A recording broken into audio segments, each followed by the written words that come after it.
얼마 전에 교회로 오다가 길가에 버려져 있는 냉장고를 본 적이 있습니다. 그 냉장고의 주인이 아주 커다란 이 대형 쓰레기 스티커를 사서 붙여서 버린 것을 볼 때에 그 냉장고의 상태가 어떠한지 어느 정도는 짐작을 할 수가 있었습니다. 물론 겉으로 볼 때는 멀쩡하였습니다마는 냉장고로서의 기능을 거의 상실하였기 때문에 그렇게 돈을 주고 밖에다 내다 버린 것 같습니다. 이처럼 아무런 쓸모도 없이 자리만 차지하고 있는 것을 가리켜서 무용지물이라고 합니다. 그런데 오늘 우리에게 주신 본문 말씀에 보면 사람 중에도 무용지물 같은 사람이 있다라고 예수님이 말씀을 하셨습니다. 13절 하반절에 보면 아무 쓸데없어 다만 밖에 버려져 사람에게 밟힐 뿐이니라 라는 말씀을 예수님이 하셨습니다. 이 말씀은 이 소금에 대한 말씀인데요, 오늘 우리가 사용하는 대부분의 소금은 이 바닷물을 증발시켜서 만든 천일염이지 않습니까?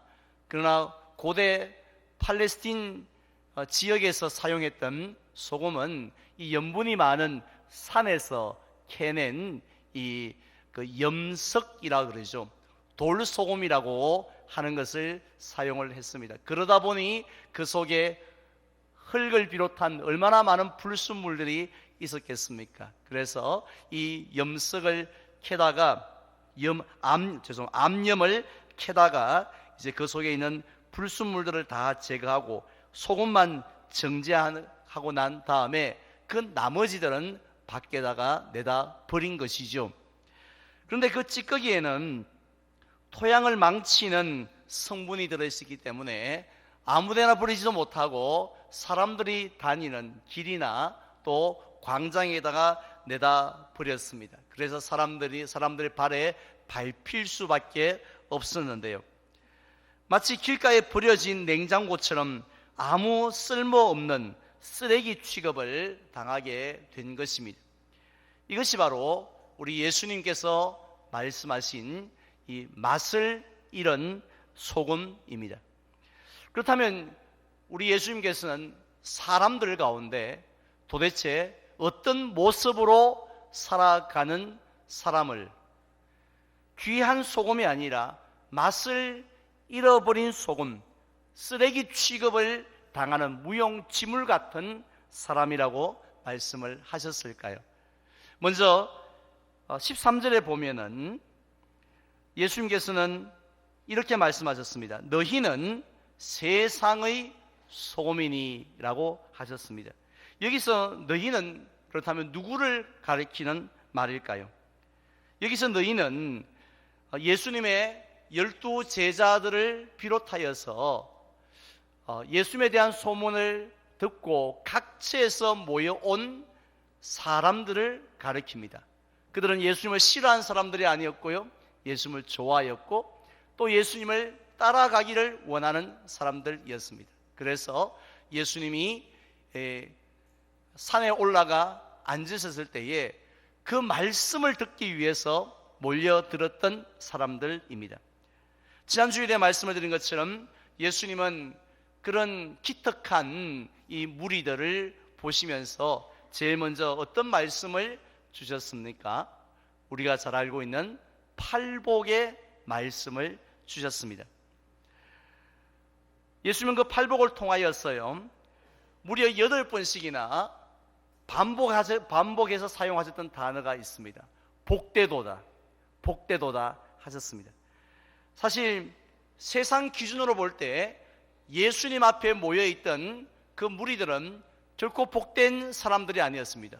복과 거리가 멀어도 너무 먼 사람들이었습니다. 왜냐하면 그들은 부한 자가 아니고 가난한 자였고요, 건강한 자가 아니고 병든 자였습니다. 힘 있는 사람이 아니고 실제로 힘없고 실패한 사람들이었습니다. 그럼에도 불구하고 예수님께서 복되도다라고 말씀하신 이유는 기준이 다르기 때문이죠. 사람들이 생각하는 그런 복의 기준과 예수님이 생각하시는 그 기준이 완전히 달랐기 때문입니다. 그렇다면 주님께서 보실 때는 어떤 사람이 복이 있는 자입니까? 팔복에 잘 나오는 것처럼 첫 번째는 뭐가 가난한 자가 복이 있다고요? 심령이 가난한 자가 진짜 복이 있는 사람이라고. 두 번째로는 죄에 대하여 애통해하는 그 사람이 진짜 복이 있는 사람이라고. 세 번째로는 온유한 자가 복이 있다고. 네 번째는 의에 줄이고 목이 말라 있는 사람이 진짜 복이 있는 사람이라고. 다섯 번째는 긍휼히 여기는 자가 복이 있다고 했습니다. 여섯 번째는 여러분들이 한번 해보시죠. 구경만 하지 마시고. 뭐 한 자가 복이 있다고요? 마음이 청결한 자. 감사합니다. 다 외워오시라 하시는 했는데 숙제를 이렇게 잘 외우셔서 감사합니다. 일곱 번째는 화평케 하는 자가 복이 있고, 마지막 여덟 번째는 의를 위하여 박해를 받는 자들이 진짜 복이 있는 사람이라고 하셨습니다. 그 이유가 무엇입니까? 이런 자들에게 하나님께서 무엇을 축복으로 내려주십니까? 천국을 주시겠다고 했습니다. 이 말씀은 죽어서 지옥이 아니라 천국에 가는 복도 주시겠다는 말씀이기도 하지만, 이 땅에 살아있는 날 동안에도 하나님이 다스리시고 하나님이 통치하시는, 즉 하나님이 책임지시는 그런 복을 누리면서 살아갈 수 있으니 복이 있다 하신 것이에요. 이런 복이 저와 여러분들과도 함께 하고 있는 줄로 믿으시기를 바랍니다. 그래서 이번 명절 때 나는 참 복이 없다 이렇게 생각하는 것이 아니라, 왜 우리 가정은 이렇게 복이 없노? 이렇게 세상적인 관점으로 판단하시고 한숨 푹푹 쉬시는 것이 아니라, 바로 하나님의 기준에서 우리 가정이, 우리 자녀가, 아니 내 인생이 이렇게 많은 복을 받았구나 하고 하나님께 영광 돌리는 저와 여러분들 되시기를 축원을 드립니다. 자, 이렇게 팔복을 통해서 이 복의 기준을 뒤집어 주셨습니다. 사람들이 깜짝 놀랐을 겁니다.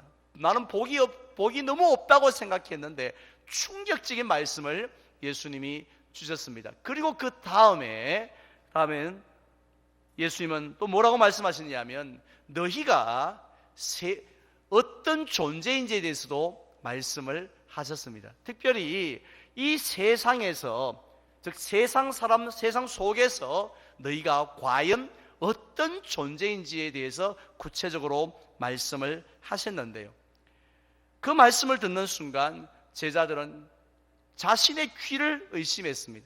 예수님이 사람 잘못 보신 거 아닌가? 뭐 착각하신 거 아닌가?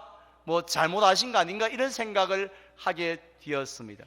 왜냐하면 예수님이 너희는 뭐라고 말씀하셨습니까? 13절에서는 한번 따라할까요? 너희는 세상의 소금이다. 네, 그리고 또 14절에 뭐라고 하셨습니까? 너희는 세상의 또 빛이라고 말씀을 하셨습니다. 이 말씀을 듣고 제자들이 놀랐던 것은, 자기는 지금까지 태어나서 살아오면서요, 한 번도 자신이 그렇게 대단한 사람이라고 생각을 해본 적이 없었기 때문입니다. 나는 이 대한민국의 상위 1%야 1%. 나만한 사람 나와보라 그래, 뭐 이렇게 생각하며 살았던 사람이 아니었다는 것입니다.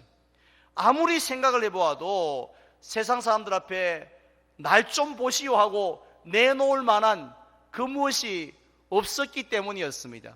뭐 그를 남다른 능력이 있는 것도 아니었고, 그런 뭐 외모가 무슨 특출난 것도 아니었고, 뭐 성격이 좋은 것도 아니었고, 그리고 또 무슨 뭐 돈도 많은 것도 아니었고, 학력이 뭐 가방끈이 길어서 학력이 또 많았던 것도 아니었다는 것입니다. 어느 것 하나 내놓을 수 없는 사람, 따라서 늘 이렇게 생각한 거죠. 따라서 세상 사람들이 우리를 볼 때 우리는 있으나 마나한 존재, 마치 먼지가 그런 거 아닙니까? 뭐 먼지가 무게가 있습니까? 뭐 사실은 뭐 부피가 있습니까? 그냥 먼지처럼 이 세상에 당신처럼 뭐 이렇게 뭘 갖추지 못한 사람은 있으나 마나한 뭐 그런 존재지, 이렇게 생각하는 줄 알았다는 것입니다. 그런데 예수님께서는 그들을 향하여 너희는 세상의 먼지다 라고 말씀하신 것이 아니라 세상의 소금이라고 말씀을 하신 거죠. 예나 지금이나 이 소금이 얼마나 소중한 물질입니까? 고대 그리스 사람들은 이 돈이 없던 시절 소금을 가지고 화폐로 사용을 하였습니다. 특별히 로마 사람들은 군인에게 월급을 주어야 하지 않습니까? 또 공무원들에게 봉급을 주어야 하지 않습니까?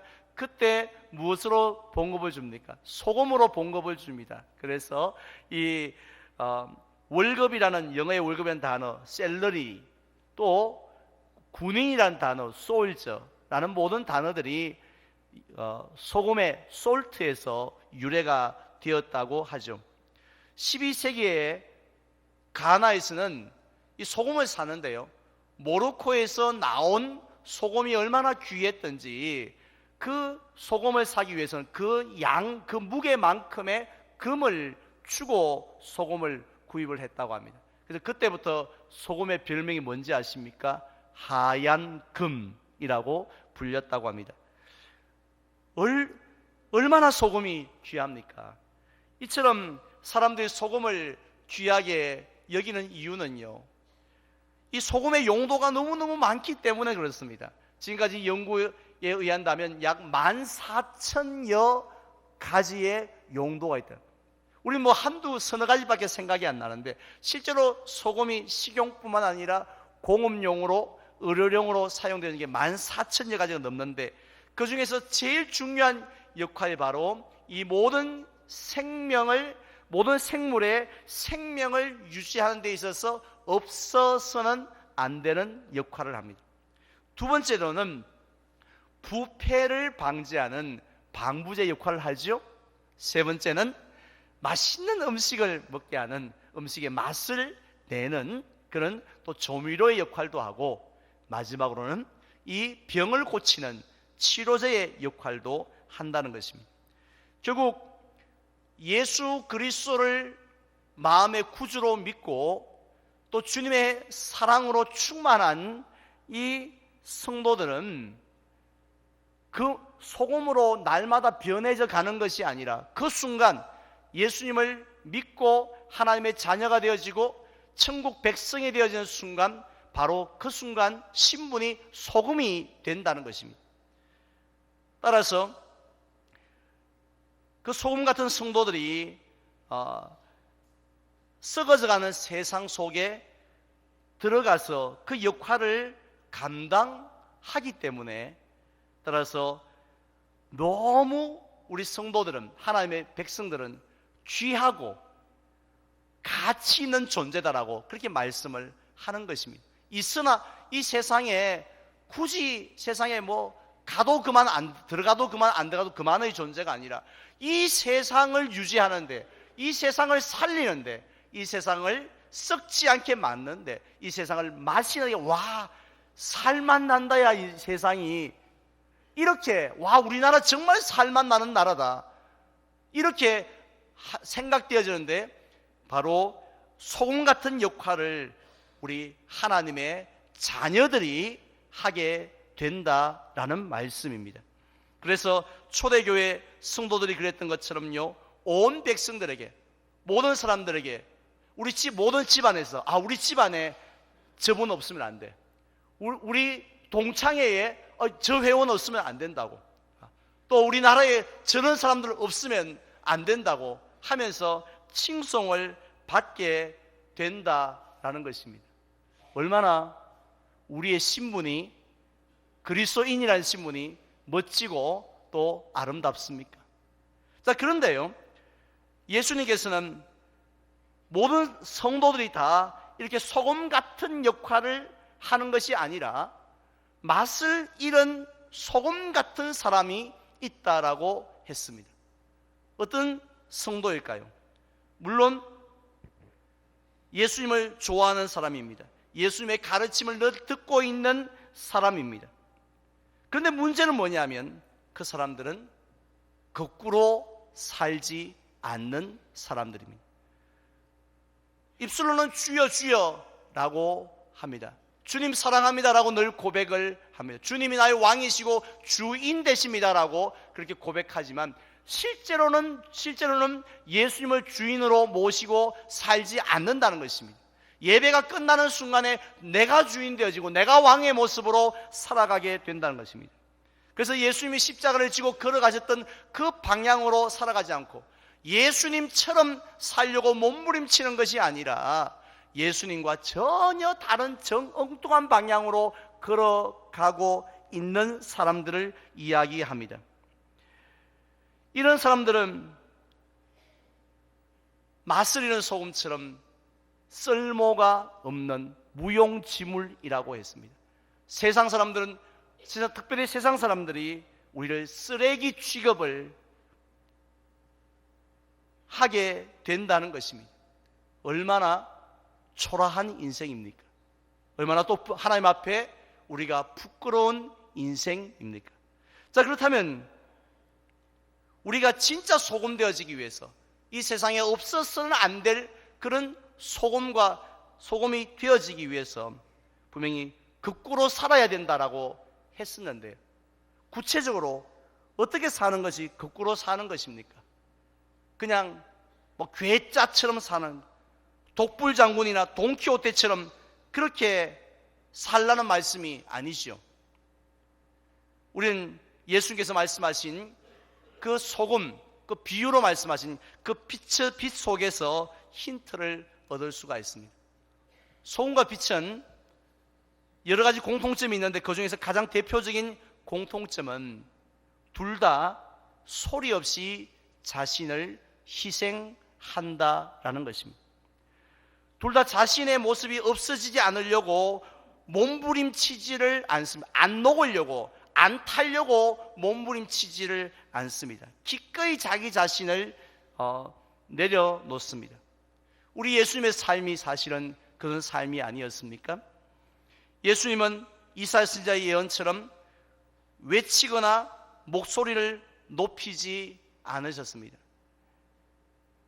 높아지기 위해서 몸부림치지도 않았습니다. 마치 도수장으로 끌려가는 어린 양같이, 그리고 틀 깎는 자 앞에 양같이 그 입을 열지 아니하셨다고 했습니다. 예수님은 섬김을 받으려고 오신 것이 아니라 도리어 낮아지고 섬기려고 오신 분이었습니다. 제자들에게 내 발 좀 씻기라고, 왜 씻기지 않느냐고 하면서 베드로를 책망하셨던 것이 아니라 오히려 그 베드로의 발을 씻기셨던 분이셨습니다. 심지어 자기 목숨을 많은 죄인들의 대속물로 주시기 위하여 십자가까지 지신 분이신 줄 믿습니다. 그래서 그 은혜로 인해서 우리가 평화를, 그 예수님이 소금이 되셨고 빛이 되셨기 때문에 따라서 우리가 평화를 누리고 생명을 누리고 나음을 입게 된 것이 아니겠습니까? 바로 예수님은 이렇게 살아라고, 희생하며 살아라고, 자신을 위해 살지 말고 남을 위해 살아라고, 이것이 거꾸로 사는 인생이라고 했습니다. 혹시 대구 내당동에 있는 예락원을 들어보신 적이 있습니까? 무려 설립된 지 100여 년이 넘었죠. 1913년에 설립이 되었습니다. 한센병 전문치료 요양병원입니다. 처음에는 초가집에서 사람들에게 버림받은 20여 명의 환자들을 돌봄으로 시작을 한 기관이었는데요. 나중에는 662명이 여러 환자가 늘었고 해방 후에는 무려 1750명의 환자를 수용하고 돌보며 그들의 아이들을 키워낸 곳이기도 합니다. 우리나라의 소록도 다음으로 많은 한센병 환자를 돌본 병원이었는데요. 이러한 귀한 사역을 감당한 분은 우리가 잘 아는 동산병원의 2대 원장이었습니다. 아치볼드 플래처라는 선교사님이었습니다. 그는 캐나다 출신이었습니다. 27살에 의사가 되었습니다. 개인 병원을 개업했습니다마는 바로 그 병원을 문을 닫고 한국의 의료 선교사로 지원하여 1909년도에 이제 안동으로 부임을 했고 다시 대구로 오게 된 분입니다. 일제에 의해서 강제 추방을 당하기도 했지만 그는 해방이 되고 나자마자 바로 한국 땅에 와서 그 애락원으로 달려갔던 분입니다. 그가 바로 예수님처럼 또 소금처럼 빛처럼 또 살았던 분입니다. 그의 희생을 통해서 그가 거꾸로 살았기 때문에 이 대구 땅이 얼마나 건강해졌겠습니까? 또 얼마나 밝아졌겠습니까? 근데 오늘 우리의 신앙의 선배들은 그렇게 살았는데 우리의 사회의 모습은 어떻습니까? 사실 예전엔 뉴스를 제일 많이 우리가 보았습니다마는 요즘은 제일 인기 없는 프로가 바로 뉴스라고 하네요. 보기가 싫을 정도로 너무 답답하고 괴롭고 힘이 드는 그런 소식밖에 흘러나오지 않으니 오히려 뉴스를 통해서 우리가 더 피곤감을 느끼며 살아가고 있습니다. 왜 이렇게 우리 사회가, 왜 우리 정치가, 또 우리의 또 사회가, 또 모든 모습들까지도 점점 더 부패해가고 점점 더 어두워져 갈까요? 교회 수가 줄어들었기 때문이 아닙니다. 교인 수가 적기 때문도 아니죠. 한국 이 땅에는 5만여 개의 교회가 있습니다. 1000만 명에 가까운 성도들이 있습니다. 20만 명이 넘는 목회자들이 있습니다. 그럼에도 불구하고 우리의 세상이 변하지 않고 세상 속에서 세상 사람들에게 성도들이 인정을 받지 못하고 마치 맛을 잃은 소금 같은 그런 취급을 당하는 이유가 무엇입니까? 우리가 희생하지 않기 때문입니다. 남을 위해 사는 것이 아니라 오직 나만을 위해서 우리가 다들 살아가고 있기 때문입니다. 세상 속에 들어갔어요. 끝까지 나의 주장을 굽히지 않기 때문입니다.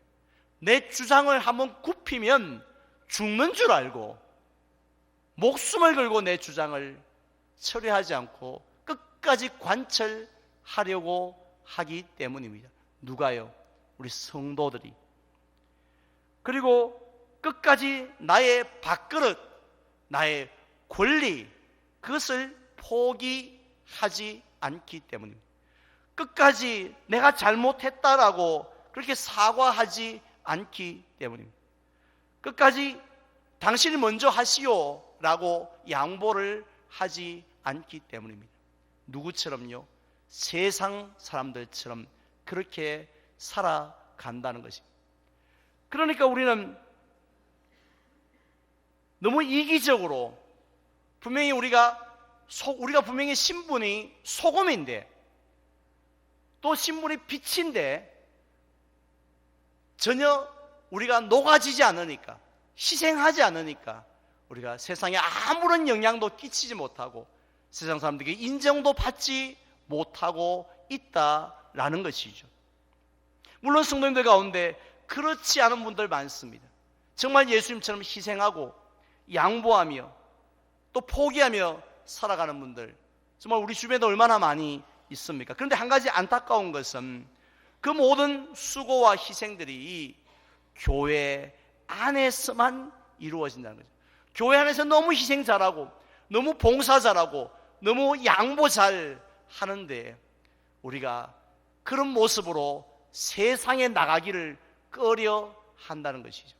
더러운 세상이라고, 멸망할 세상이라고 하면서 우리는 그 세상과 거리를 두고 살아가고 있습니다.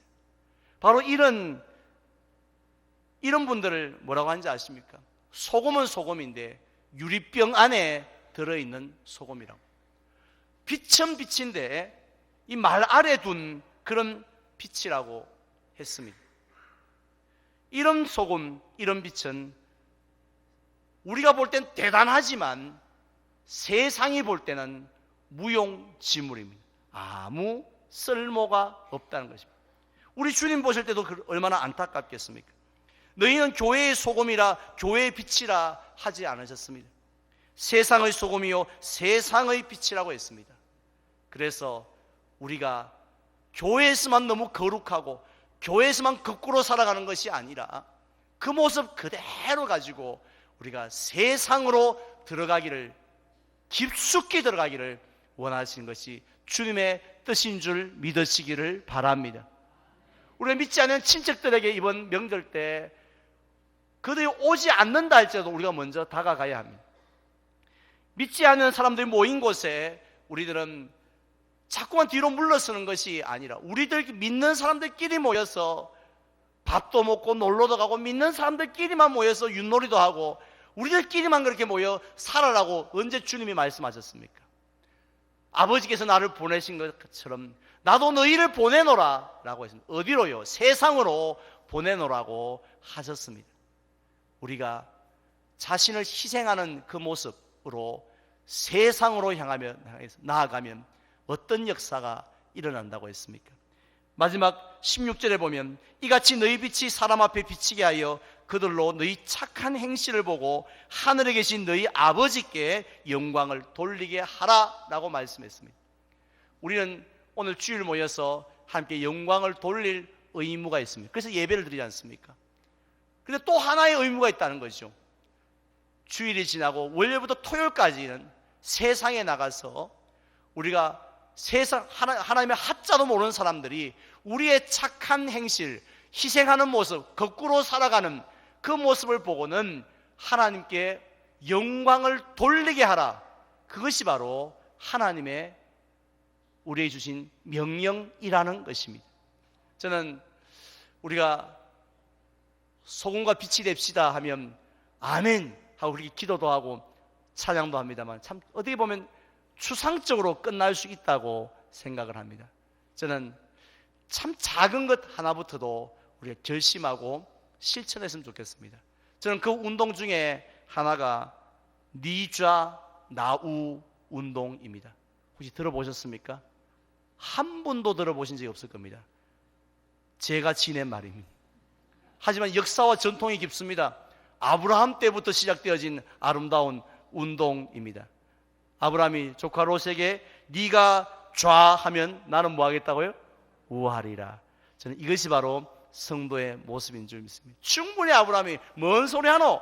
하고 그렇게 권리를 잡을 수 있었지만 네가 좌하면 내가 우할게, 내가 양보하마, 내가 희생하마 하는 그 모습을 보여주었는데 우리도 특히 우리 남자분들 우리 운전하실 때 양보하시기 바랍니다.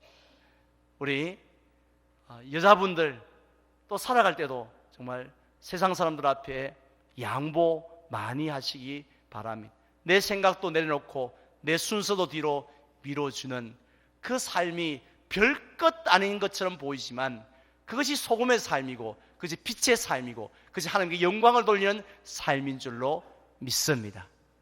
이제 저는 말씀을 맺고자 합니다. 오늘 주신 이 말씀은 저와 여러분들이 어떤 존재인지를 가르쳐주시는 말씀입니다. 우린 그동안 먼지같이 별 볼 일 없는 존재라고 생각을 했습니다마는 예수님은 아니라는 것입니다. 예수를 믿는, 예수의 생명이 있는 너희는 세상을 변화시킬 수 있는 그런 소금이라고, 빛이라고 말씀하고 있습니다. 즉 없어서는 안 될 그런 존재들이라고 말씀하고 있기에 자부심을 가지시기 바랍니다. 따라서 우리는 어떻게 살아가야 됩니까? 거꾸로 살아가야 합니다. 거꾸로 산다는 것은 예수님처럼요, 또 소금과 빛처럼 자신을 희생하며 사는 것입니다. 이기적이 아니라 이타적으로 살아가는 것입니다.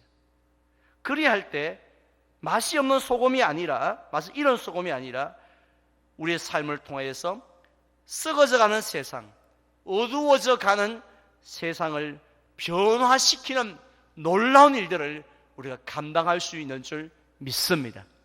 바로 이러한 귀한 사역에 여러분 동참하시기 바랍니다. 내가 빛이다, 내가 소금이다 하는 사명 기억하고 이 사역에 동참하는 저와 여러분들이 되시기를 주님의 이름으로 축원을 드립니다.